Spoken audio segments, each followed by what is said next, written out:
Hello, dear friend. Thank you for hanging out with a couple of multiples today. We are your hosts, Drew and Garden System. We are a married couple that both have dissociative identity disorder, or DID. The reality of living with multiplicity is nothing like what you might see in the movies or on soap operas. This mental health condition often goes unnoticed, even by mental health professionals. Did you know that someone with DID spends an average of 6 to 12 years in the mental health system before receiving a correct diagnosis? This is because there is still a prevailing belief, even among clinicians, that DID is rare. The truth is that there are around 120 million people all over the world that meet the criteria according to the DSM-5. We are glad that you are here to learn all about dissociative identity disorder. Whether you are someone living with multiplicity, a supporter, or a mental health professional, you are making a difference by choosing to listen to this podcast today. You can help dispel myths about DID and help spread awareness by sharing this podcast with a friend or loved one. Please visit acoupleofmultiples.com and sign up for our mailing list to learn all about our private paid community called Hearts Multiplied on the Circle platform. If you're enjoying this podcast, please consider giving us a 5-star review. And for our Apple listeners, we would really appreciate you leaving us a written review. Together, we can make a difference by taking the disorder out of dissociative identities.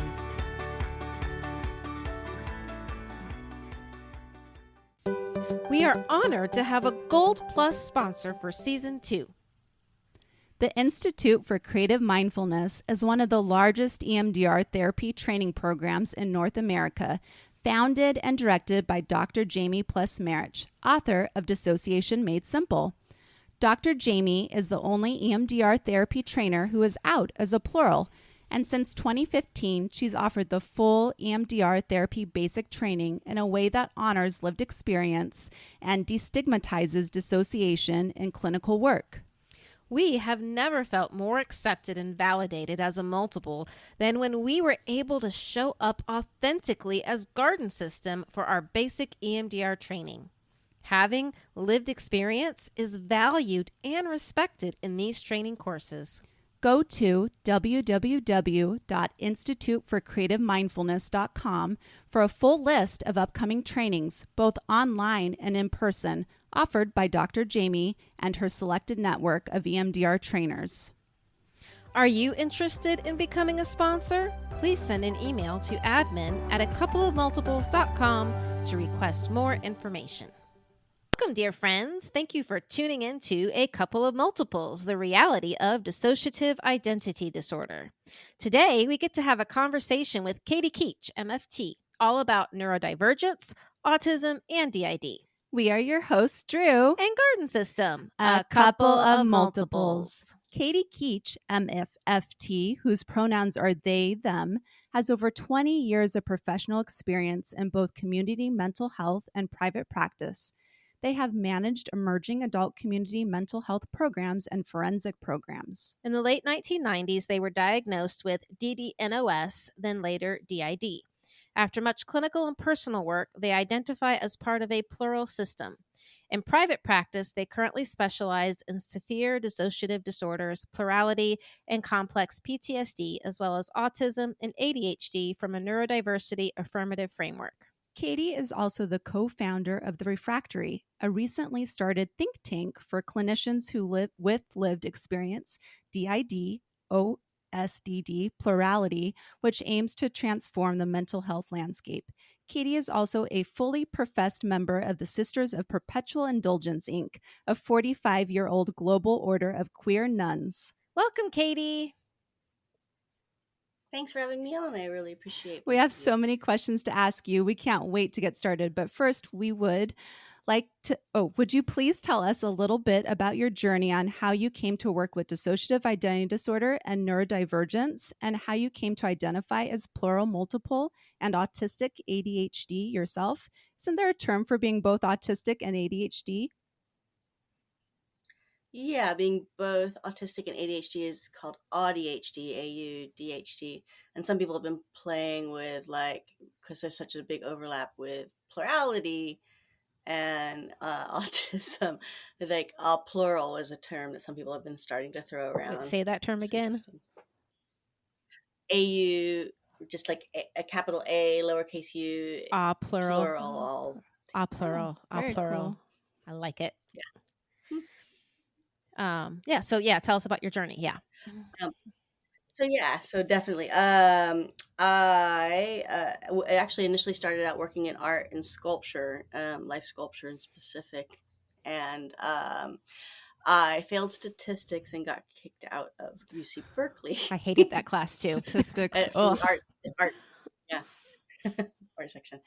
Though weirdly was allowed to like remain, like the teachers liked me so much, I was allowed to remain and like participate in the classes, even though I was kicked out. It was very strange. But I was transferring to San Francisco State, and like the units were too hard to transfer. I had a bunch of stuff from a junior college, and they wouldn't let me transfer those over. I had to start over again, and in that mess, stumbled on the comic Cuckoo by Madison I Clow. love that. Yeah. And realized, because I was wondering what was wrong with me, as so many people with complex trauma and plurality do, that put a lot of the pieces, like everything seemed to kind of click together. And then I just ended up reading, in true autistic fashion, book after book after book after book after book after book after book, trying to like put more information, and that helped me figure out some things. And then I decided to switch to psychology undergrad, because I already read all Makes the books. sense. And it would be easy. And I really ended up really liking it quite a bit. I had done like peer counseling as a high school student and things like that already.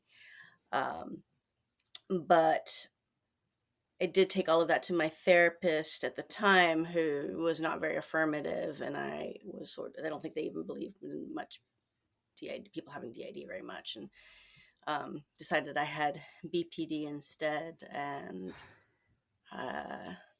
but didn't disclose that. And I had to kind of like pick the pieces out and call her out on it. And she just kind of like froze. Yeah, like I if was you're like, gonna yeah. diagnose somebody, like tell them what it is.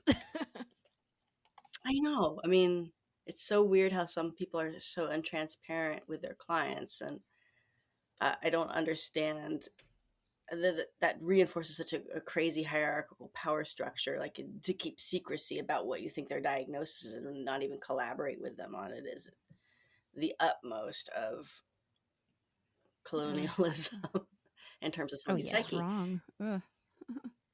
Yeah. I'm not cool with the power differential. Like, Autism, I know, but I'm going to keep it from you because I don't think you can handle it. it's wrong. You need to be transparent. Like, when we come in as clients, like we're not less than, we're not, incapable. Like we're not, I hate to say it like this, but like we're not children. Like we have the ability, like I think that's the word that gets me, being inpatient once and hearing somebody refer to us as babysitting the children, which is just wrong. So anyway, go ahead. Sorry. Oh, yeah, that's all right. And then, I think there was one point where she said, well, you don't hear voices. And I said, well, actually, I do hear voices, because that was part of what I was trying to figure out. And she just turned white and gripped her knee with her fingers like a claw and leaned back. And it was like, oh, now you're afraid of me. That's cool. It's like little 23-year-old. I was tiny, felt great. Great therapy. So I stopped seeing her after that, and she flipped out. My goodness. I went to see somebody who was much better for a number of years. Yeah. The autism and ADHD. Well, I already knew somewhat ADHD. I already knew it was ADHD, but I didn't get access to a diagnosis, and I didn't know how to pursue one. I knew that coffee calmed me down. Being 20-year-old something once in a while. I'm not super into drug scenes. I wasn't that kind of kid, but did try cocaine once or twice and found that it really focused me, which apparently is not normal for most people. And I was like, this feels like I've had like a lot of coffee, but I didn't like it because it also, I could have a lot of coffee and that's the same thing. And then there's this weird bad taste in the back of your mouth. And like, this is not a good trade-off. So, So the autism, I hadn't really clocked why I was really good at relating with other autistic people, and why I knew other autistic people were autistic pretty much right away. I mean, I knew I had worked. I had skipped school and assisted my mom in her classroom with developmentally disabled kids for most of my elementary school because I was bullied, and I don't know why she let me, but so I got to experience a range of different kinds of kids that other people didn't necessarily get to experience, which I really enjoyed. And I had a friend who was in high school who later became a clinician who specialized in autism and ADHD, who invited me to their clinical autism group. And I was like, okay, I'll just join. Sure, I'll be supportive. And doing stuff and like talking about different things in that group, he eventually said, especially it was like my auditory memory that I have, that I started to know matched my autistic client's auditory memory. He said, well, that's not actually very normal. Sometimes it happens with people who aren't autistic, but it's actually something that happens primarily with autistic people. That particular level of memory. And he gave me a couple tests to take, and I thought, I'm not gonna score. I'm gonna score in the neurotypical range, and I scored, I think, 176 on the what is that one called? The uh Rams. Is it? Was it? The one that It's the okay. shoot. It's I okay. usually It'll have come to Like, you. but like I don't think I um think I'm a little confused. So I don't understand what this is that you're talking about. The auditory memory. That's like a lot of times when I was a kid, if I heard a song once, I could learn. Then I had all the okay. lyrics and the music. If I kind of have made some of my, and I've learned to kind of dumb it down a little bit, and it's not as strong as when I was younger. Um, Session to session to session, I have a pretty good memory of what was exactly said and how it was exactly said. And when I've had people who've challenged me, like give me some examples when I don't know, I had say like a assigned supervisor who sexually harassed me and in front of somebody else, he said, give me some examples. And so like I can't, wasn't prepared that I could cite like conversation, Hmm. like almost the whole conversation per Gotcha. conversation. And it kind of freaked him out. And Interesting. I became the problem because I don't know. Yeah, I'm holding No, on that's ground, Oh, something. but That's something that new. I kind of didn't thing. know that that was a thing. So interesting. Not for every, I mean, every Right. autistic Right. person's different, but it is not Okay. uncommon. That's kind of cool. Yeah. that's very cool. Hmm. Okay. So could you please help our Yeah. lovely friends listening understand the difference between neurodiversity, neurotypical, and neurodivergence? All the terms, right? Okay. So, yeah. I think because people get confused and they mix these up and they're well meaning. And so I don't, but it is helpful to know. So neurodiversity is like diversity, sometimes people misuse diversity to just mean black and brown people, but diversity means everybody. So neurodiversity means everybody. It doesn't just mean a segment of the population. It's everybody's brains, everybody's bodies, everything. Sometimes some people misuse it to just mean autistic and ADHD folks or ADHDers. Uh, Neurodivergence is anything that diverges from what's called the neuronorm. So the neuronorm is like the definition of your Hmm. typical brain. And then there's some questions of like, is there actually a typical brain? Is that something like heteronormativity, where there's sort of almost a fascistic, like, we have defined what the normative style is and people should pop towards that and we're going to pop people towards that, but actually that doesn't really fit for humans. So neurodivergence can be anything like CPTSD, even simple PTSD, because your brain changes. Right. We see that on the brain scans. Like they have OCD, different scans for all the yeah, different diagnoses, right? exactly.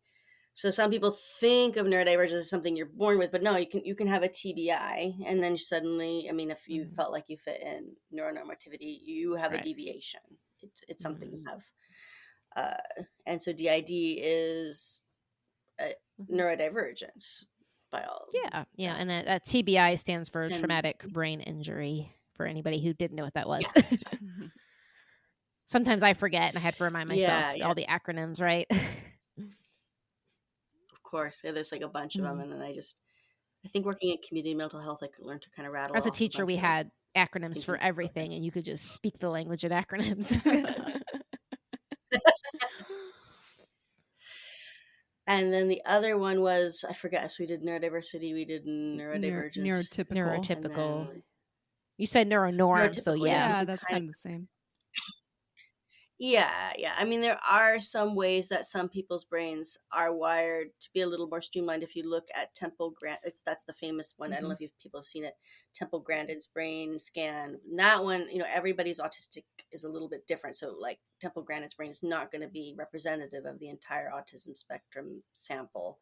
But and then a neurotypical brain. There are some ways that the connections get streamlined more in a certain group, but then there are always deviances, and and there's neuroplasticity, so we actually do have the ability to, if we want, play with those.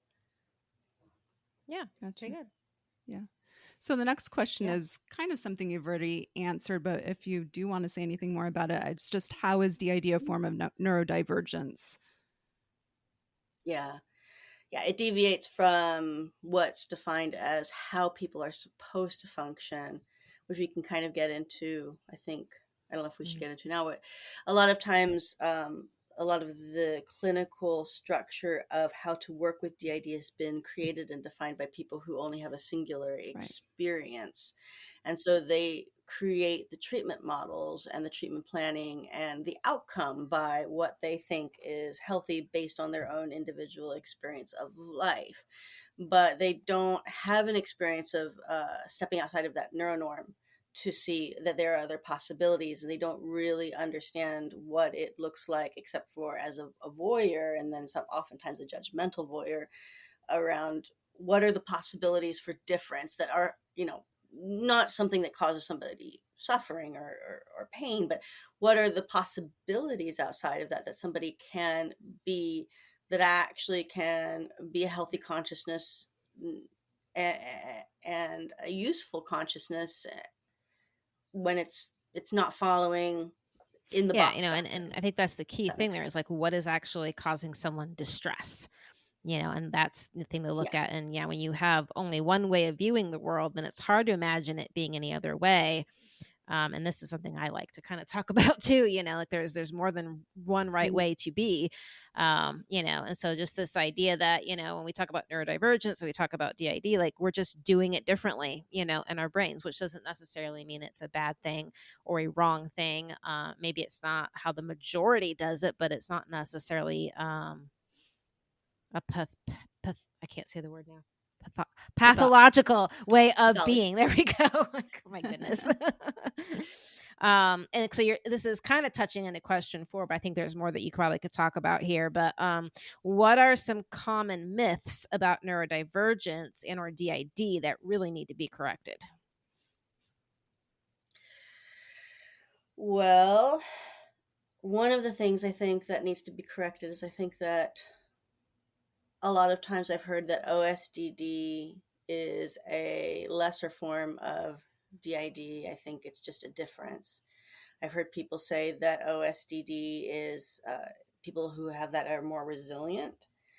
I have heard that from establishment figures, and I I don't really think that they're understanding what the difference or the commonalities are, and I think also I've been kind of delving into the concept of resilience. Resilience is sort of hits like high functioning to me.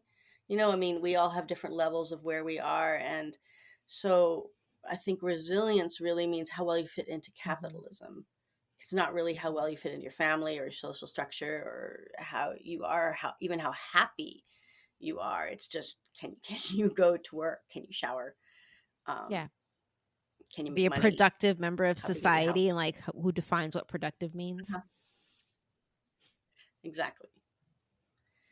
So yeah, I have some questions around that term and how it's used in the medical model. I'm starting to be less and less of a fan. Yeah.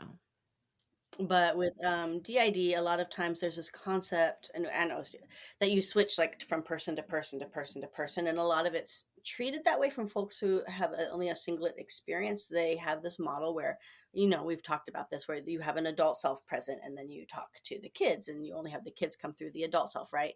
To kind of, Can I eye in roll here? almost Like like, nobody can see me eye rolling. I'm eye rolling just so everyone knows. in autism, there's a treatment called applied behavioral analysis, wherein they try to make they train autistic people pretty brutally and often very traumatically to behave like a non-autistic person by just training them skills.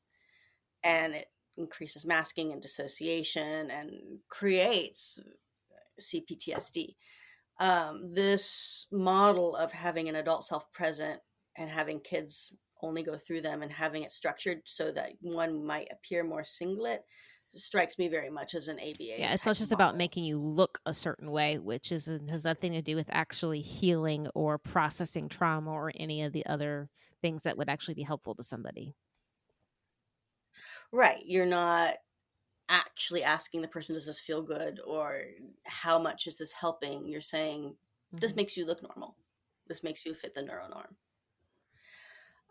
But with a lot of complex or non-complex, I mean, DID doesn't necessarily have we don't, and I think that's a singlet view of DID, is like we have one self and we rotate them out, right? It's not how it works. I mean, that's not really how most of us work, right. Frankly. Most of us, like, I have a jumble. I may have some kids mixing with some adults. They may pop in and out. I usually have a couple of people kind of around pretty close, while I have maybe one person more doing the talking. But even then, it's a little messier, and that's actually more normal for a lot of folks. You know, and like, you know, as a neuroclinician talking to people about, you know, clients that potentially have DID, like the first reactions is like, no, like we don't do that, the switching thing. I'm like, that's not how it works.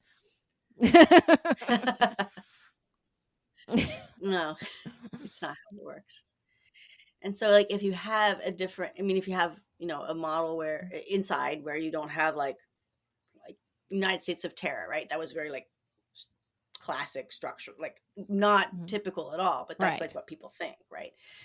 If you don't have that model, how can you possibly have one adult self out to have it doesn't actually, if you really drill down with how people's psyche are structured, it doesn't even make sense when you come to it from a plural point of view.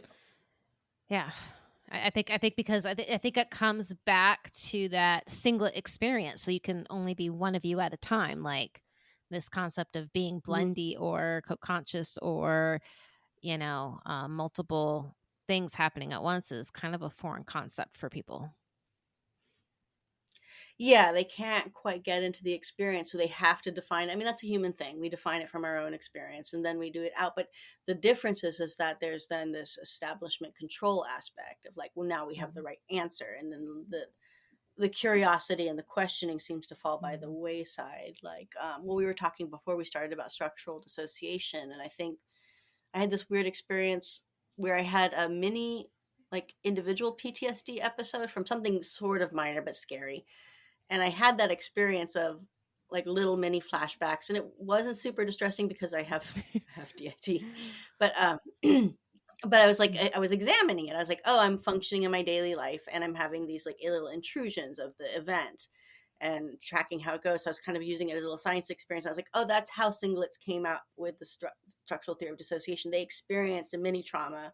They experienced popping off of parts of their consciousness, and then like functioning normally, and how it intruded, and they equated that with what it's like to be plural or DID, and it's actually not the same thing, right? It's not. Okay. Yeah, I don't know how else to kind of help explain for maybe singletons to kind of get that concept of how it's different. I think the difference is that DID and OSD, we have a community thing. It's not, I mean, the structural model dissociation is that, and that's something, I think there's a later question about IFS, but there are roles and functions for the selves. And a lot of well, singlets like to think of the psyche, like the ego, the superego, like have roles and functions very distinct. Like this is their job, very capitalist, right? Um, but with DID and OSDD systems, we don't, honestly, when you really delve in, you hang out with people. I mean, people take up jobs like anybody in any society, but that's not really what they are fundamentally. They are all of ourselves, even the little fragments are so much more rounded and different and individualistic, and have their own experiences and expressions. So it's more of a community that's getting together to manage stuff together, however best that they know. And each community member has its own flexibility and its own impacts, and often its own ability to. I think Chris Maskin and I were talking about this, so I don't want to steal his concept, but that each individual in a plural system has it can heal even differently. Like I think singlets think everybody heals the same on the same path, but individual selves heal differently. So the missing piece is, and it's kind of so simple, right? Like we have so many different kinds of things in nature and in space and the larger cosmos, that we have like macro things mirrored in the micro. So DID is a macro experience of society experienced in our micro, in a human, just in a body, in a being. And that seems to be too much for a lot of Well, I think the people words you to use were consider. like just because an alter picked up a job doesn't mean that's who they are. That's not who they fundamentally are, Mm, and we're definitely going to yeah. talk a little bit more about that later, especially when we talk about IFS and things later, but that, like there's so much individuality to each particular part, and they are vastly different, and it's not just the job that they have, there's Mhm. so many more pieces to it than the job that they have, just like to me, like all parts are protector parts, like everybody protects in a particular way, in their own way of doing things, and it's nice to kind of have that list of the types of parts you might have, like so you're trying to figure things out, but it's such a simplistic way of looking at it, and this is such a multifaceted way of being that it's far beyond that, like Yeah, like trying to classify different selves into structured selves is like, I don't know. I'm not a big fan of the Enneagram. I know a lot mhm, of therapists are, but it's kind of like that. It's like, well, everybody fits into a type, and this is like the end, and like this is the how mhm, their type is, and this is what they do. But it's even more limited than that. It's like, well, this just this one is just developed to protect, and this one is just developed to hide, and this one is just developed to hold trauma, and it's actually really disrespectful, Mhm. honestly. Not even of just the selves. I mean, I'm fond of saying that I don't believe in child labor, so I don't think kids should have mhm, jobs. But like, of how flexible the psyche is. Like, do you really think the psyche is so limited that we are structured to be right, jobs? yeah, it's so much more than that. Yeah, so let's look at the next question. I think this really kind of segues nicely into Okay. In what ways does having neurodivergence, such as autism or ADHD, affect the way DID presents? And what should clinicians be aware of if a client has one or both diagnoses? Well, one of the things that I run into a lot, which is why I started to advocate a bunch for this, is that there's a lot of clinicians that think that it's either autism or trauma, right? And that's not to say about DID, but and so once trauma is present, they're like, well, you can't be autistic because you have trauma. Like, but that's sort of saying, well, like it's an old trope, I think, that they're not maybe meaning to lean on, but what they're saying is that autistic people can't have trauma. And in fact, autistic I people, have a lot of Catherine trauma. I Rubin don't has research understand on this this. concept at all. Like More my trauma. mind is Yeah, being blown right now. Like, what do you mean? yeah. I mean, historically, they thought autistic people couldn't be traumatized at all, and that's why they subjected them to horrific treatments and experiments, even such things as like bleach enema. Sorry, that's Oh. triggering a little bit, but uh, because they're like, well, these aren't real people. So I think if you're doing that either or methodology, you're leaning into the same thing. You, in effect, are having a quasi bigoted reaction that autistic people aren't real people; they can't experience trauma. Um, But a lot of times what I see too is if you don't track both and you don't know how to track both, you're not going to be as effective at managing the experiences of the individual in front of you, because all of these things interconnect and intertwine. And I have a reasonably good brain for interconnecting concepts, but I find that it's harder. Maybe it's a DID trait, I don't know, but a lot of people in the establishment seem to really like to have one lane, and they like think through one lane and it goes that one particular way. So it's hard to think about, okay, yeah, both have sensory issues, but maybe one particular population needs to have sensory issues addressed in a particular way. And if you're just having them say, oh, well, it's just trauma and we'll just heal the trauma and the sensory issues are going away, you're not actually having them advocate for their needs for what sensory accommodations they might need. These things start to balance and bounce and ricochet off of each other. And then the trauma responses start to escalate really That makes sense. fast. I think it's a lot easier to And be traumatized yeah. when you are autistic. Yeah. And if you're already, like, say, carrying a bunch of CPTSD, and then you have, say, a really loud restaurant with sounds bouncing around in the environment and people talking around, if you have auditory processing stuff, like, your cup is already this full and now you have this much. And that can lead to like rapid switching. I've, more increased self-injury. I've had folks who just their family wants them to attend these events and their sensory issues can't handle it, and nobody's allowing them to push back on the accommodations that they need, or say I need these accommodations, so they just get blasted because that's the only way they can attend. But it's not healthy, right? It's not. And something that's popping in my mind as you're talking, especially about the sensory issues, is when like sometimes the noises are not bothering. I guess it depends on who's out, maybe, perhaps. And then other times it's like, oh my God, I can't handle this. I have to get away. Like there's this drastic difference in tolerance. Yeah, different selves will have different experiences of autistic traits. So some selves may be more like, some selves might have what's called ARFID, and I don't remember exactly what it's. I don't remember what the acronyms, like specific terms, but basically it's a high sensitivity to food, so much so that sometimes it can even mimic anorexia because there's so few foods that feel good. And then if somebody's more stressed out, there's even less foods that feel good. So may drop weight, may not be able to eat. And some selves may like be able to eat anything and not have any texture issues, but may have some other kinds of, autistic experiences that they have.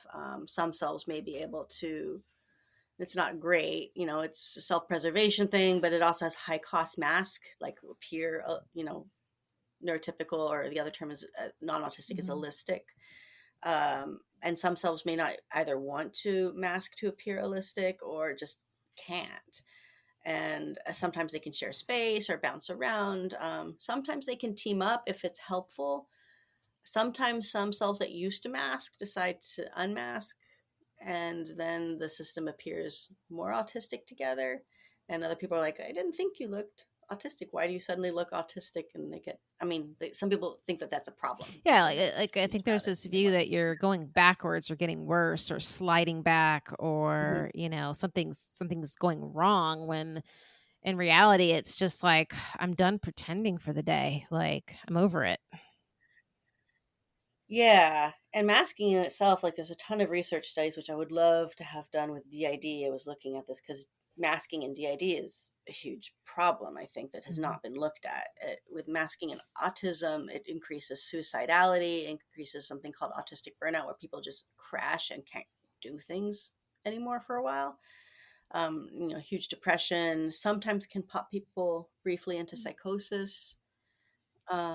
Which is different than being, having, not that there's anything wrong with having a diagnosis of schizophrenia, but it is different. And sometimes then autistic people get misdiagnosed as having schizophrenia. Yeah, this kind of leads really, really nicely into our next question here, because it's about how do you recognize it, right? So it's like, how might autism show or fly under the radar when someone has DID, and vice versa? How is DID missed when someone has autism or other forms of neurodivergence?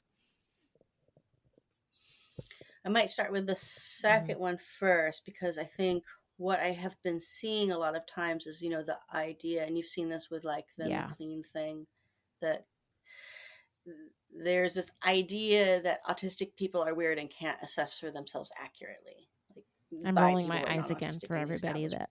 that can't see us. And so if an autistic, the reason why they're thinking that so many people, one of the theories, not a lot, like there's a bunch of very pejorative theories, but one of them is that there are autistic people who don't really understand themselves, and so have looked at TikTok and have decided that they have DID, and that's part of the issue, when actually there is actually a higher percentage of people who are autistic who also Right. have DID. Like, I think that bears saying But again, for a lot of people, about the, I can't say this word, the comorbidity rate. yeah, comorbidity. The other thing, though, is that some clinicians who get, or people who get a little overzealous, think that masking in and of itself is self states, and those are, I mean, they can both occur at the same time, but they're different. So somebody might try to say that, I've seen this more like, rather than the client believing that they have it, more than like the clinician actually misunderstanding what's going on. That the masking states are self states, and then thinking that there's more of a DID presentation when it's actually dissociation and masking. And masking can lead to self states in somebody who's already got, plurality, but it doesn't mean that it automatically is. It's masking is more like being able to pretend as different in different states to get by. It's a little different than code switching, because it's often more unconscious, sometimes not, and it's there's overlaps, but it's sort of like how, when people know that they're flat face, if they're autistic, doesn't really help other people to connect with them, and they get bullied, or that's a bad way to put it, but it makes them targeted, I guess it's a better way to put it. And so then they'll practice from movies or cartoons or different things, like, how can I make my face look so then people will not bully me as much? But that is more of a thing that you can put on and put off, rather than a self state or a person inside of a system that has different thoughts and feelings and more of a rounded, state of being. So basically, like, it's possible But to see DID when DID is not there because of the masking. Okay. yeah, if you're not really, I don't think a lot of people with lived experience would do that, but I think some people without might not be able to understand the difference. And of course, we all as DID people mask. We mask as older selves, we mask as oneself, we do that all the time, and it is different than ourselves. It's a different thing. So I think it may be even easier for DID people to kind of understand how that works. As far as, what was the first part, was how my autism show or fly under the radar when someone has DID. Yeah, so people are looking at the DID and not seeing the autism, and a lot of times, like, some of the issues that happen with autism and autistic sensitivities get missed. Like, I'm thinking about meltdowns or shutdowns, and sometimes somebody might have a pretty good therapy session, but it's a lot, and then they might go into a meltdown because it's a lot of sensation, a lot of closeness, a lot of trying to force eye contact when it's uncomfortable, and it's just so much for their nervous system, and a therapist might think that that's sort of a flashback, or they might not understand what's actually happening, and they might prejudge what's going on for the client, especially if the client doesn't have language or understanding for themselves. They might go along with it, but if you don't know what's actually happening, you're not going to pick the right tools to help calm that person down. You can't just, like with a flashback, you get to a person, you get them into maybe time and space, you have them hear your voice. With a meltdown, it's just kind of like the nervous system is crashing, and they need the space to crash and calm down, and adding more stimuli to try and connect them to here and now space is going to just make it worse. Similarly, if there's a shutdown, like if it's like a dissociative checkout, somebody's popped out, versus like a shutdown where somebody's just overwhelmed and it's too much. If you go at it from this angle that it's somebody's shut down, or somebody is got checked out because of they're just overwhelmed by dissociation and they've numbed out, and you're trying to get into their space, that's not going to help out that particular situation. It's not going to make it lessen. It's not going to stop it. Also, a lot of times things around environmental sensitivities where a person gets overwhelmed and maybe if they're autistic might leave the room suddenly because they can't handle it anymore. Oftentimes it gets judged as a relational thing. Like, somebody said something and they had a feeling and they needed to, I don't know, there's so many pejorative words, be special. So they had to leave, when really they're not understanding that the lights were too bright. The, maybe there were sounds around this, echoing was too, much. There was too many people and the nervous system had to do what it had to do to get to safety. Sometimes rapid switching can happen if there's too much stimuli. And so if you don't know that that's a thing and that it doesn't occur from maybe the relational aspect, you're not going to know how to maybe hone into the person needs to decrease the amount of sensations that they're getting and maybe hone into on one specific sensation to calm the nervous system down so that the rapid switching can slow. It's not due to like a specific reminder event that we often think from historical. Like the trigger is not a flashback. Stuff. It's not a memory. It's whatever's happening in the now environment. Exactly. And so you need to have flexible and creative thinking to understand that in order to actually help your client build on those skills. And if you can't, or, if you can't, then you're just letting them tumble and things can get worse. And then you are making them feel bad because you're labeling it as a thing that it is not. And they're maybe don't have the language. So they're looking for that and they're confused and they're trying to find it. And it is not that thing, which doesn't mean that thing can't also happen too with that system. Yeah. So basically there's a lot of, don't judge, before you know what's going on, don't make assumptions about what something is about. It requires some curiosity to figure out what's really going on to differentiate. Exactly. I think a lot of therapists get trained with sets of tools and they get really excited about their sets of tools and their protocols and they want to apply them. And with DID populations in general, they don't. Like, what do you mean dial it down didn't make you feel better? Yeah. My favorite is like, have them look at their hands and see that they're big now and they feel No, safe. that does not work. Yeah. I remember being told to look at my hands once and it was probably the most unnerving thing. And it was like, that did not help. No. Oh. Okay, yeah, I think we're good. All right. So season 2, we've been focusing on talking about internal communication. So my next question is, what consideration should be taken for exploring the internal world and fostering internal communication when someone with DID also has autism and or ADHD? Yeah, I don't know that it's that much different. I mean, I think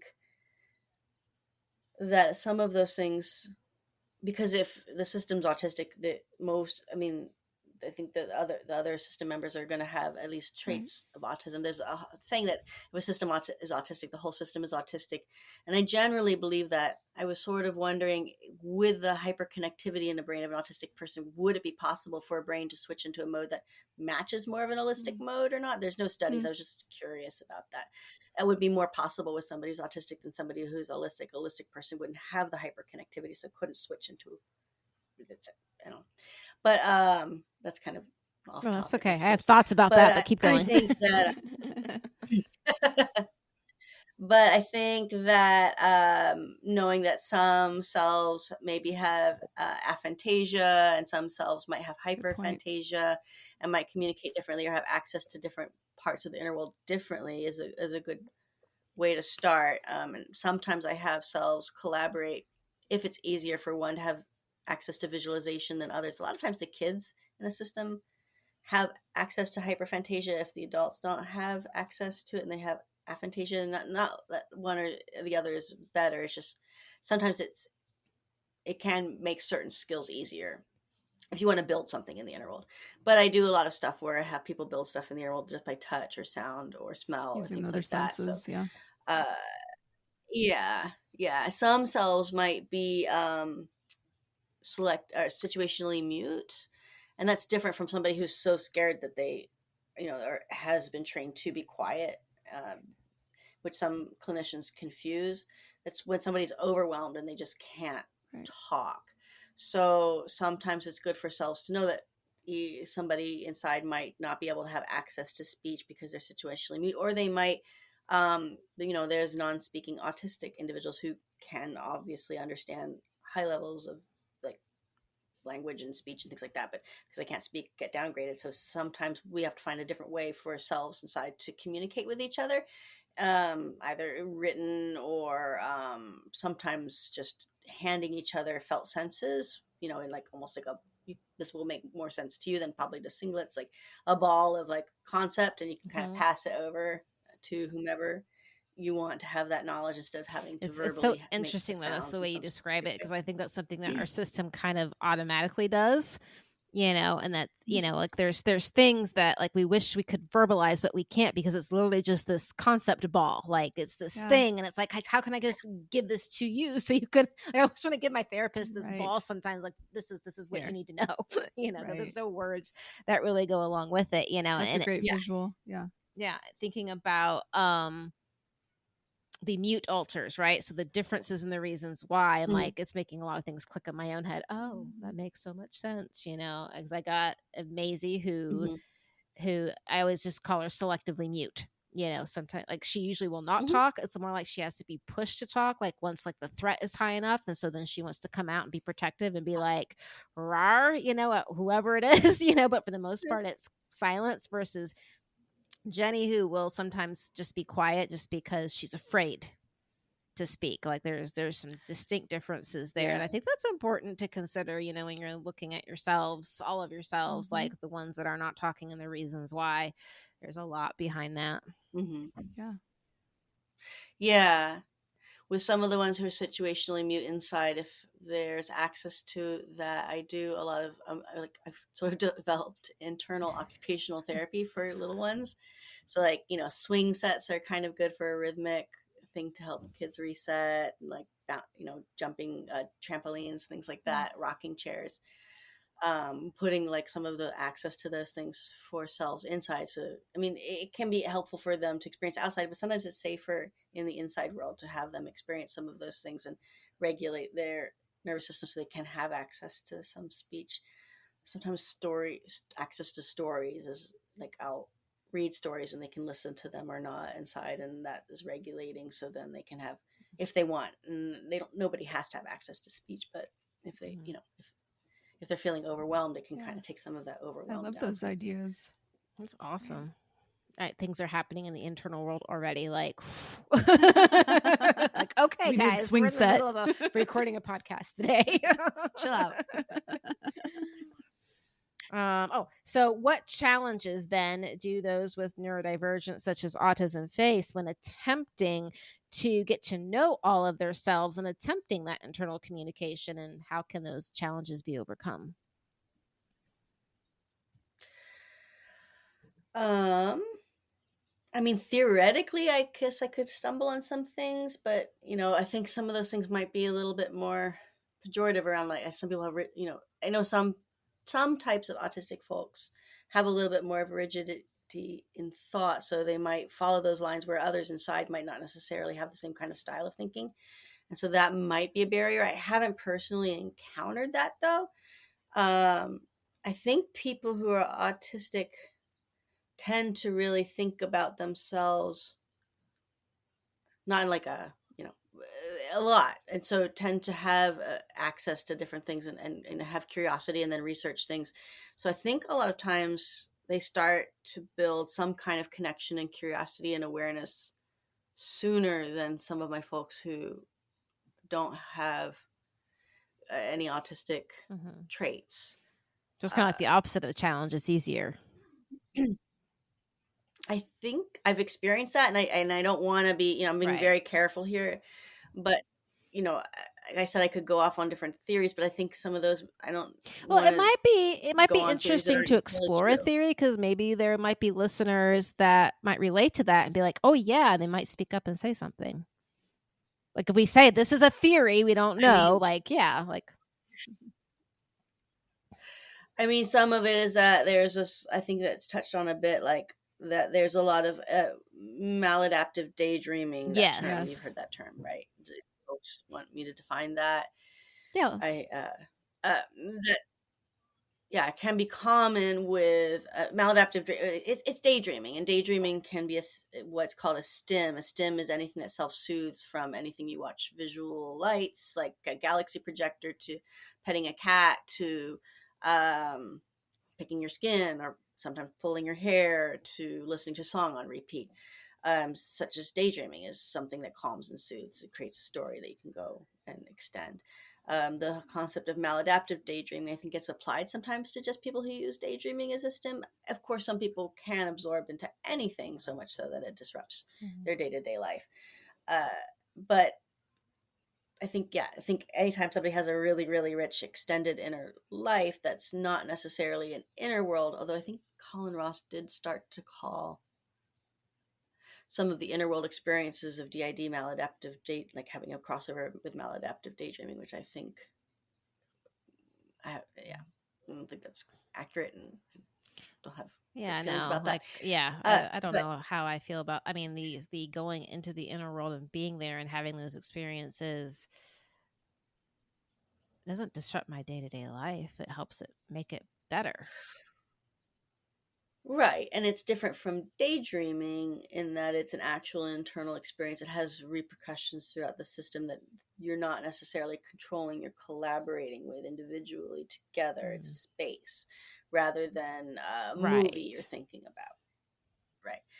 But some autistic people do calm down by thinking like some kind of movie or daydreaming, and it might be like a nighttime dream where it kind of goes on its own, right? And that might be a hard way for them to, if they have DID, to actually separate where they are using their stim. And this is theoretical, you know. So, as I haven't experienced this, where they're using their stim for daydreaming versus where there might actually be an interweaving inner world that might be different and separate and more complex and have its own agency aside from a daydream.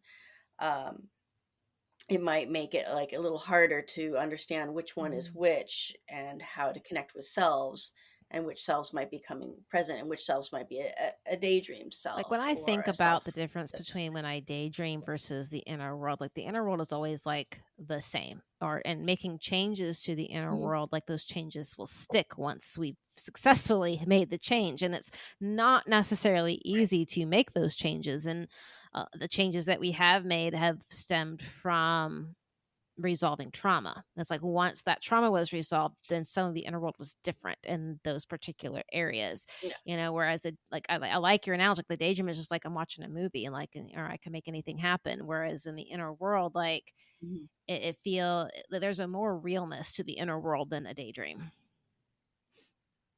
Yeah, I mean, there's stuff there that most of us didn't, for lack of a better word, put there. We're just there, and Right. sometimes they look really weird. They don't look like a house Mhm. or the traditional stuff that therapists put when you have a calm inner space. It can look very bizarre and don't really fit any particular model of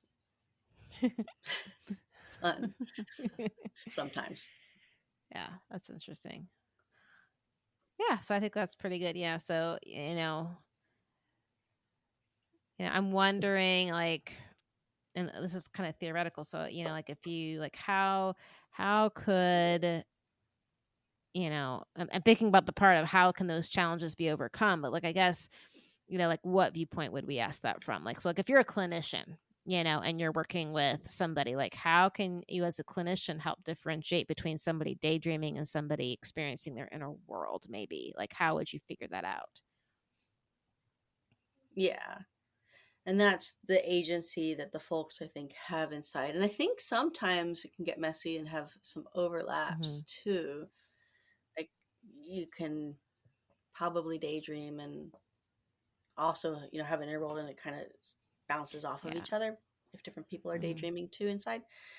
Um, but you can take the individuals in that particular storyline, and you can talk to them, and they'll have reasonable answers back, or some sort of individualized expression or emotion or feeling.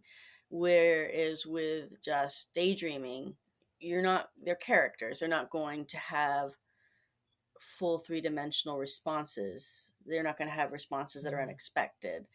They're not going to show you things that you didn't even know were there. That doesn't happen with daydreaming. Daydreaming is pretty predictable, I mean, I think even in the daydreaming that sometimes artists do, where they're creating things and they do get some surprising things, it doesn't respond as individualistic right away as people with selves do. They don't pop up with a whole storyline or a whole bunch of information or experiences of themselves that we experience with people who have plurality. I think this really is a nice point into the next question, because we bring up fictives in the next question. So yeah, I think this is a good segue into that. Could you speak to how autism affects the development of dissociative identities? For example, we have heard that systems with autism tend to be fictive heavy. Maybe explain what a fictive is as well. A fictive is something that someone brings into their system from a storybook or a TV show or a cartoon, something like that. And that's different from a factive, which is what someone might bring into their system from a friend or a family member, something like that, something from the actual outer world. And I think both have been recorded around DID experiences for a very, very long time. So I think some of the looking at how autistic people have more fictives in their system is a little pejorative, because I think we've always had systems who've had fictives in them,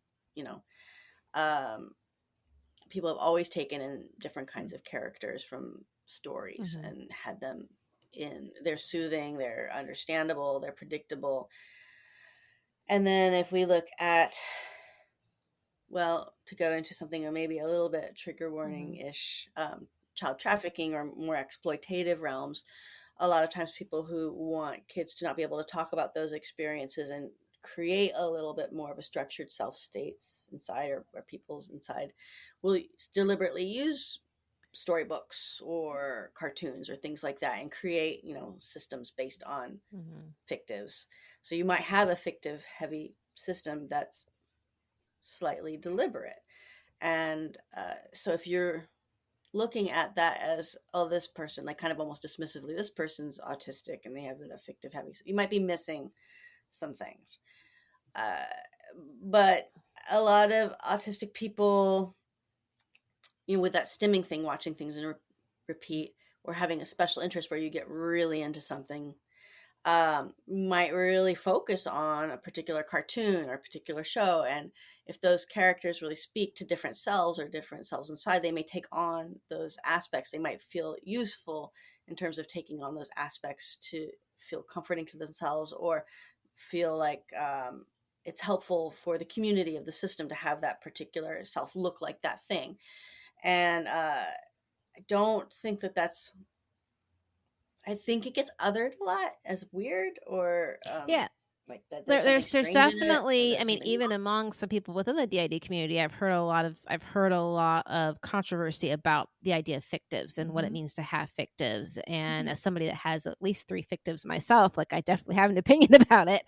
And I think that's a really great way of explaining it. Like I think, when I look back, and it's kind of how I figured out I had DID in the first place, was because of the fictives, before I realized everybody else that was there, and that, but also like having that fictive internal landscape. Yeah. And like, how much weirder is that than having, say, someone who is taking on the role or the appearance of like a grandmother, that isn't really considered strange, or I don't really hear people looking down on that. And in the same vein as some of the more complicated things, I mean, people often have some sort of self inside that's taken on the look and the role of somebody who's hurt them. And I think that's expected, and nobody's really looking at that as weird. And so I think that these things have crossovers, and I don't think it's fair to say one is weird and one is not. Yes. Mhm. Is there any other way that autism or any other form of neurodivergence kind of affects the way a system develops, do you think, in your experience? Um, well, I mean, I think with autism, and I think I sort of talked, and I think this happens with ADHD. I talked a bit about this already, but to expand on it, um, that there are different selves that have different levels of different kinds of traits that we will see kind of bouncing around. So some might have more alexithymia, which is more difficulty at connecting Mhm. with feelings, and some might have like hyperconnectivity to naming different kinds of feelings. Some might have different kinds of special interests, which makes it really Mhm. hard for autistic systems, where you have to make time for it because it's not Right. just like a hobby. It's like you really have to drill down Let's and talk have about to have time time for management that. next. No, just Um, kidding. I don't see in holistic Mhm. systems per se. And ADHD has like, yeah, that kind of component Mhm. as well. Some might have different Mhm. sensitivities to Mhm. caffeine, different sensitivities to And I can see how this goes medications back to that the question we asked rise. earlier about how like autism might be missed when you have Mhm. DID because the traits are maybe separated amongst the different selves. Mhm. Yeah, yeah, Okay. definitely. So, when you think about the healing journey, right? So, how does having neurodivergence affect the healing journey from trauma? Well, if you're looking at neurodivergence as being multiply neurodivergent, which is having more than one neurodivergence at a time. So if you're looking at like Mhm. autism and ADHD and DID, or even like TBIs, I've had folks who haven't known about their system until they've had a TBI, and somehow that shifted the brain. So it made awareness where there wasn't awareness, which is, even though there's been other issues we've worked with to kind of manage things that have been harder to do. That's been kind of interesting. But with managing it, I think it's really helpful, and I've been trying to work with clinicians to know more about both, because if you can't hold both and you can't like be curious about how both interconnect with each other, you're just not going to do as good a job with the work. If you think ADHD is just a manifestation of trauma and you're just working with the DID, you're going to be missing a lot of skills and needs and individualized styles that the person's and the different selves are going to have.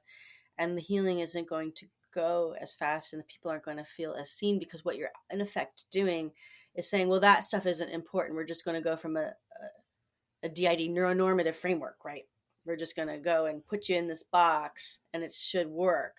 But everyone is a little different and has different needs. And even the selves inside have different needs. It's really important, I think, when you do like a sensory profile for somebody who's a system and autistic, you can't just do one for the self.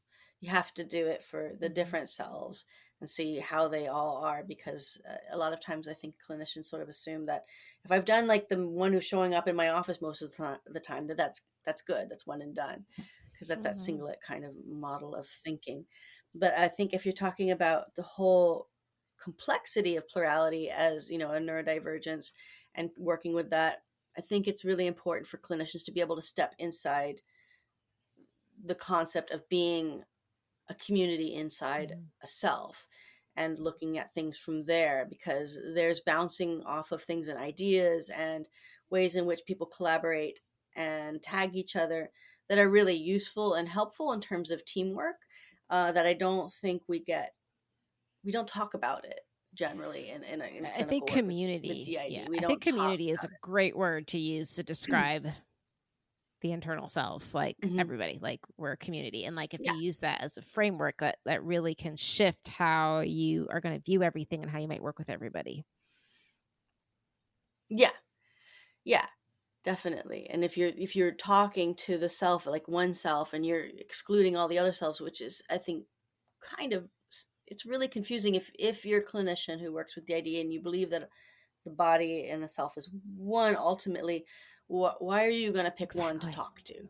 Isn't that actually the opposite of what you're trying Yeah. to do clinically? Aren't you trying to include the whole of everybody? So you want to talk and connect and hit on everybody and include everybody in the community, because then you are in effect respecting the system as one, much more than if you pick the one you like, or you pick the one that you feel like is the most adult or the Right. most Sometimes the responsible. system does this too. Like there'll be like somebody will come and be like, "Well, I'm the one fronting, and everyone else is never going to front ever again," kind of thing. And I'm like, okay, Yeah. I'm just gonna sit back and we'll see how that goes. Yeah. Well, that's like that internalized ableism. Like, I have to be. I mean, it's not Right. anybody's fault, but like we're taught that this is the healthy way to be. So the different selves want to step up to that, to mirror Right. that, to mask that. I think there was a term in the "It's Just a Body." I heard it before. I hadn't heard it before, but I think other people had, called singlet sona. Mm-mm. Do you know? It's a concept where plurals kind of bounce off of each other to agree how to mask as one by mashing their styles of dress and speech and things like that together, so that they have an agreed upon We don't masking do that at style that all. they can No. all. Not everybody, yeah. Yeah. We totally do that. Yeah. Yep. It's all good. Expert It's all level. good. It's all good. We're being called out. It's good. Okay, this leads into the next question really well, because finding a therapist is important. What should someone with neurodivergence, that includes DID, look for in a therapist? Well, a lot of people have been using the McLean question as a way to suss out whether somebody's a Oh my good God. therapist or not. How they feel about the McLean Grand Rounds. I have lots of opinions too. Uh-huh. Yeah. And if they haven't heard of it, that's also potentially, depending on how experienced the therapist is with plurality, some sort of Yeah. flag too. Because that means how clued are they into what's impacting people in the DID community or not, and how much they care about it, how much it matters. But what they think about it, how much they know about it, what they feel like the impacts are around it, because that shows the sensitivity around, are they going to be somebody who is interested in categorizing somebody from a top-down view where they are the ones in control and are controlling the treatment and know better than the client, or are they going to be collaborative and they're going to actually have curiosity and understand what the client needs and do communication in a way that feels respectful? How are they going to manage conflict if there's an issue? Are they going to, it gives a little bit of a flag if somebody's already thinking from that kind of pathological mindset. They're probably not going to do conflict really well, because they're going to frame it in a way that the client is acting out, or there's some sort of issue or deficit that the client is speaking from if they're mad. So you want a therapist who's going to be able to manage conflict collaboratively and also be able to own their own part. You want somebody who's going to be has their own consultation. There was nothing more healing than having my Yeah. therapist apologize to me and not being defensive about it either. I'm just like, "Oh, I hurt you. Well, I'm really sorry I hurt you." And like that was the end of. I was like, "Wait, you're not going to tell me how it's my fault?" Like, what? That's a huge part of therapy, especially with complex trauma, is having a different experience where the other person takes responsibility for their own side, and sits with it and doesn't project or get hostile or shut things down or Right. make you feel bad. And I think that's really important, Yeah. not having that superiority, not the pathologizing concept, not a I know better than you attitude, or, my way is the only way to be, yeah, I agree with that, and also thinking about people in areas where therapy is hard to access to begin with, like trying to find a therapist, let alone one that specializes or knows much about these. Like if somebody was in a place like that couldn't access somebody that was really involved, like how would they know to see, what should they be looking for in that aspect? When they're, I'm sorry, In when an they're area, in when a they're in an rural area area, where maybe they don't have access to somebody that is more clinically trained or more knowledgeable, or yeah, which you definitely have to work with. you want to find out if I think that the whole thing about how they approach conflict in general, if they're willing to seek outside consultation of some shape or form from whom, um, and then what is their style in terms of, are they going to be relational with you and sort of sit and listen with you and help you work things out in terms of what you need and respect that when you voice it? Or are they going to have a style where they have like the worksheets and they have the structure and they're going to apply that to you and you're going to be better in X number of months, right? Gotta So love insurance companies somebody for who's a wanting you little to more, document stuff like that. Like, what do you Gosh. mean? Like, okay, can I throw an extra question in there at you that's kind of related to this? Yeah. So yeah, thinking about, when you're looking for what to look for in a therapist, what about therapeutic boundaries? that is something I've been looking at more closely recently. When I first got trained, I got trained with somewhat fairly rigid boundaries. And I have learned that those that boundaries need to be adjusted according to clients just as much as anything. And things that I think I wouldn't have even considered as something I should do that would be therapeutically helpful. Like, well, say disclose that I have, DID and the internal experiences of that as it's useful to the client. I do now. Um, so, I mean, but you also want somebody who's not going to be, you want somebody who's going to be thoughtful around that. And why? Because there's so many, as you know, horrific stories around therapists who don't look at the self-disclosure and what's happening and why it's occurring in the therapy session, that don't follow up. If, say, I do have my own external, like, education stuff and I'm on, social media, so I know my clients can see that, but I do follow up with them to see if it feels okay, if it's feeling too much, or if there's too much of an impact, or I try to track how that hits on them. And I don't insert that myself. I just kind of, if Right. it pops up, I follow it, because I think it's important to not completely ignore that. I think it's great to definitely hang out with kids in systems, and I do that a lot. And I do know that there have been therapists who maybe wanted to exclusively hang out with kids because they felt it was easier, or they got the fawning and it wasn't really about the therapeutic Right. connection. It was more exploitive. Yeah. Yeah. Because Yeah. like if you don't get to the alters that are angry or upset, like you're not getting the work done, Yeah. And boundaries is something I think that like I would like to do a whole episode on boundaries. I should get like a panel of clinicians or something. We should do like a whole thing on boundaries, because as I'm concerned about some of the rigidity that gets taught about boundaries, and there have been good Mhm. reasons to have some of those things come down, but we can't take the humanness out of the relationship, especially when having the genuine relationship is the most important factor in the healing process. Yeah. And I think, like, some of the people might think my presence on social media, such as it is, I mean, it's not like enormous, but it's, Yeah. some people don't, therapists don't like that. Actually is really helpful for some of my folks who have really extreme early trauma, because they had people who are very duplicitous. And even though I am plural, people can check and see, like, I'm pretty consistent across the line, and very transparent, and that makes a lot of folks feel safer. They know who I Right. am. Yeah.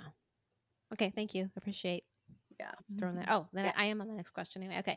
So here we are, the really big topics here. So how should modalities like EMDR, IFS, or somatic experiencing be adjusted when neurodivergence is a part of the picture?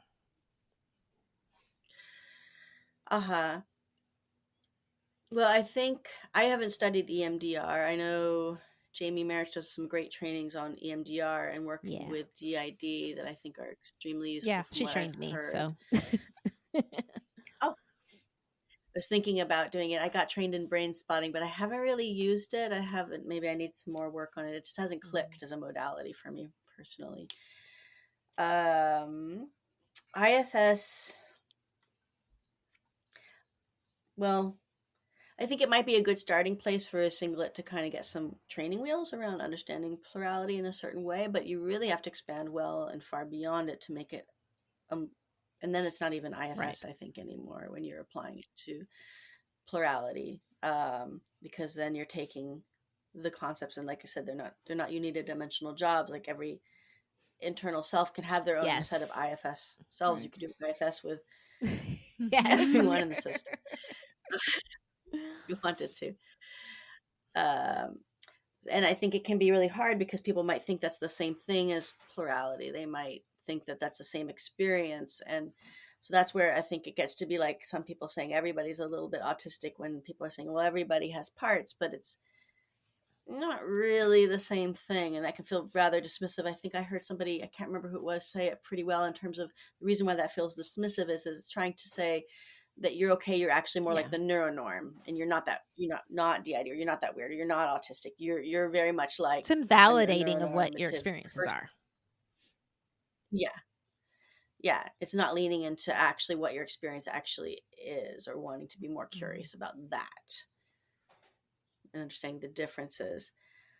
And I know that, yeah, some of the stuff that some of the IFS individuals have been a little pejorative around folks who are plural in general, and that's been a sore spot with the community. Very familiar.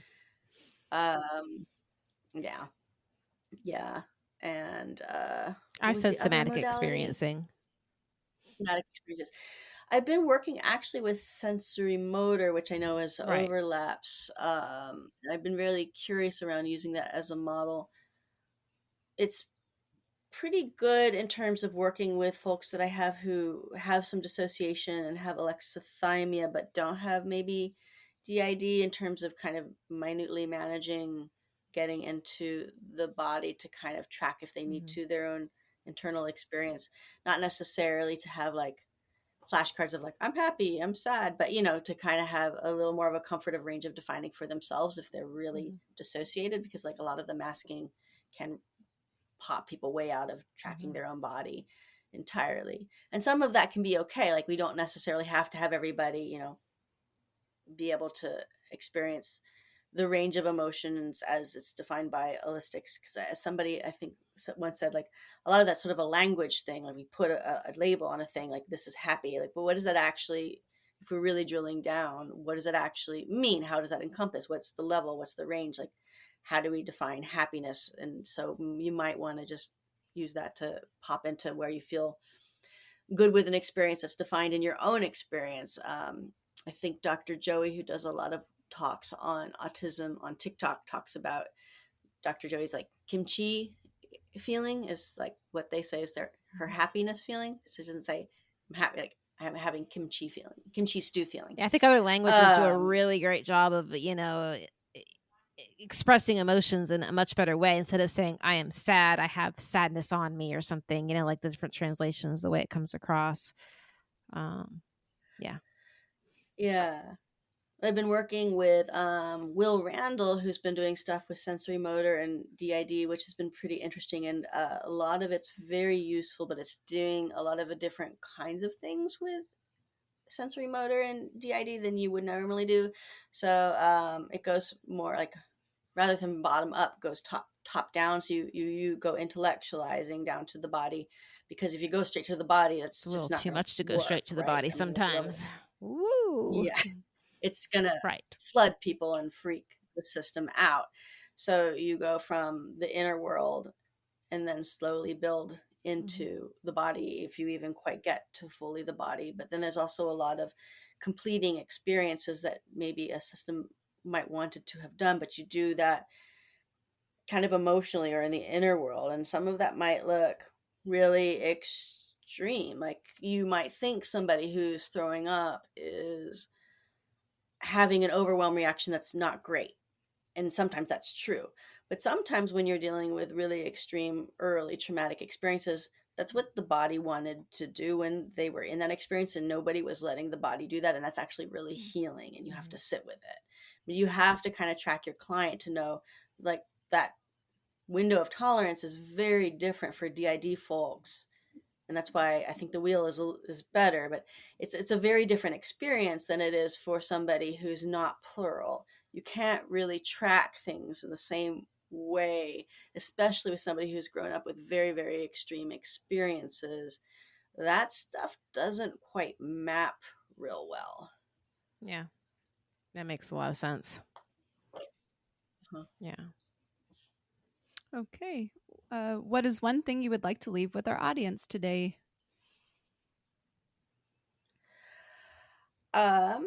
Well, I think one of the things I've been kind of delving into looking at more is there's a term that Dr. Nick Walker created called there's the pathology paradigm versus the neurodiversity paradigm.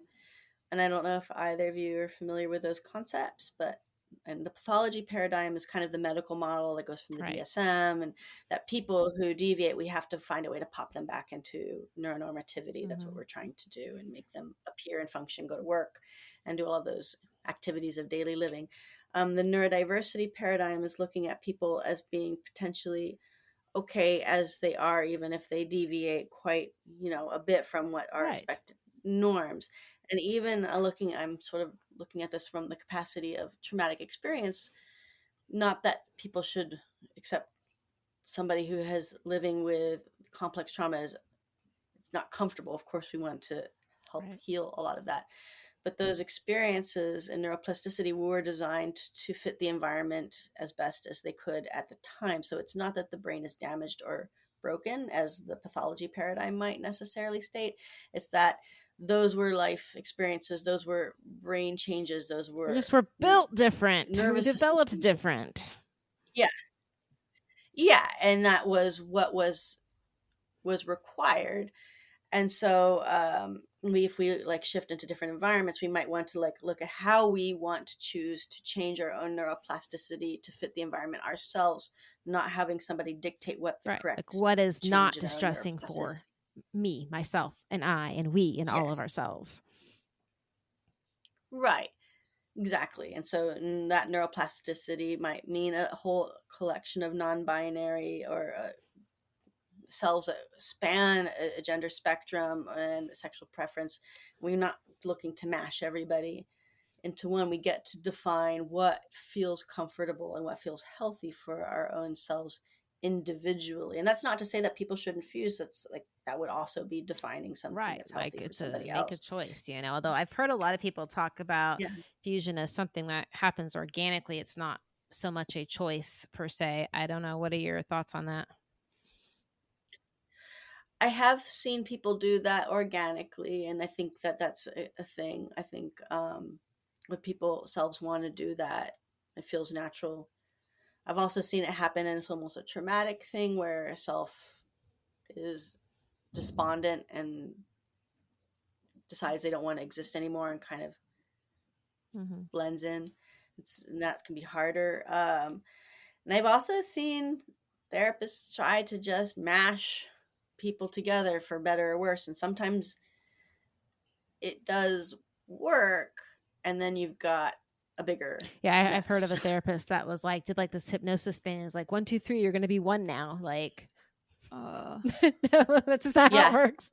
Was that an NLP therapist? Yeah, I had heard that there was a NLP therapist who was so proud of themselves for doing the most speedy final fusion ever, where they're like, you're gonna just mash that one, and then you're just gonna mash that one, and then you're just gonna mash that one. And I'm sure that as soon as that session was over, she went to the Oh hospital. my! Like, okay, so for anybody listening, you cannot just mash everybody together with a 1, No. 2, 3. Not going to happen. That gives me anxiety just listening to Ooh, I that. know. No.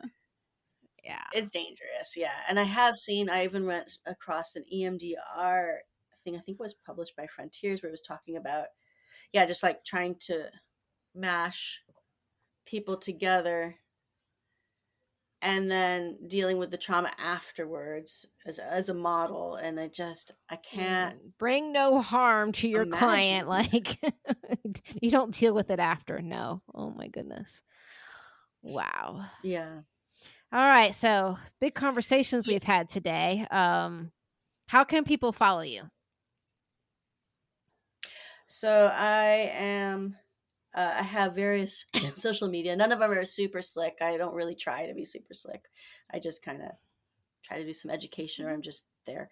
I have a TikTok that's neuroqueer therapist. Neuroqueer is NEUROQUEER therapist _therapist. And neuroqueering is just to how you can make your brain a little more plastic to deviate from, say, the neuronorm. If you want to play with that, you can change your own brain, and you have agency to do that in different ways if you'd like, kind of playing with that, which I think is what we do in therapy when it's really responsible, when we're really collaborative. I think it's actually a very healing model for therapy with trauma. And the other one is Keech MFT on was Twitter. I'm gonna, just because Elon Musk. I like it. I wouldn't call it anything else. I think those are my two. You're on Instagram too, I think. Yeah. Oh yeah, I'm on Instagram as well. I think. What am I? I don't do too much on it. I always forget whether I'm on Instagram or TikTok, which one I'm watching. Same thing, Yeah. All right. Well, thank you so much for joining us today. We learned a ton about neurodivergence and DID. Great. I'm glad to help out. It was really fun to be able to talk with both of you. I appreciate you having me. And thank you, dear listeners, for hanging out with a trio of multiples today. We are honored to have a Gold Plus sponsor for Season 2. The Institute for Creative Mindfulness is one of the largest EMDR therapy training programs in North America, founded and directed by Dr. Jamie Plesmerich, author of Dissociation Made Simple. Dr. Jamie is the only EMDR therapy trainer who is out as a plural, and since 2015, she's offered the full EMDR therapy basic training in a way that honors lived experience and destigmatizes dissociation in clinical work. We have never felt more accepted and validated as a multiple than when we were able to show up authentically as Garden System for our basic EMDR training. Having lived experience is valued and respected in these training courses. Go to www.instituteforcreativemindfulness.com for a full list of upcoming trainings, both online and in person, offered by Dr. Jamie and her selected network of EMDR trainers. Are you interested in becoming a sponsor? Please send an email to admin@acoupleofmultiples.com to request more information. Hello, dear friend. Thank you for hanging out with a couple of multiples today. We are your hosts, Drew and Garden System. We are a married couple that both have dissociative identity disorder, or DID. The reality of living with multiplicity is nothing like what you might see in the movies or on soap operas. This mental health condition often goes unnoticed, even by mental health professionals. Did you know that someone with DID spends an average of 6 to 12 years in the mental health system before receiving a correct diagnosis? This is because there is still a prevailing belief, even among clinicians, that DID is rare. The truth is that there are around 120 million people all over the world that meet the criteria according to the DSM-5. We are glad that you are here to learn all about dissociative identity disorder. Whether you are someone living with multiplicity, a supporter, or a mental health professional, you are making a difference by choosing to listen to this podcast today. You can help dispel myths about DID and help spread awareness by sharing this podcast with a friend or loved one. Please visit acoupleofmultiples.com and sign up for our mailing list to learn all about our private paid community called Hearts Multiplied on the Circle platform. If you're enjoying this podcast, please consider giving us a 5-star review. And for our Apple listeners, we would really appreciate you leaving us a written review. Together, we can make a difference by taking the disorder out of dissociative identities.